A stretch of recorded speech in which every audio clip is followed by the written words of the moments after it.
আজকে বানিয়েছিলাম পনির পোস্ত। তাই প্রথমে কড়াই সর্ষের তেল দিয়ে নুন দিয়ে হলুদ দিয়ে কেটে রাখা পনিরগুলোকে আমি ভালো করে ভেজে নেব।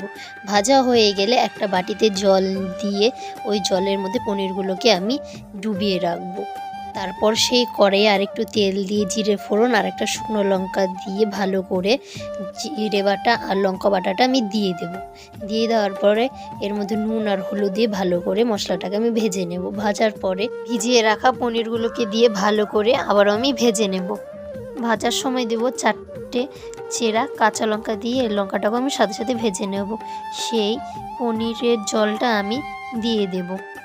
দিয়ে দেওয়ার পরে জলটা যখন ফুটে আসবে এর মধ্যে স্বাদ মতন চিনি আর বেটে রাখা পোস্তটাকে দিয়ে ভালো করে আমি কষিয়ে নেব।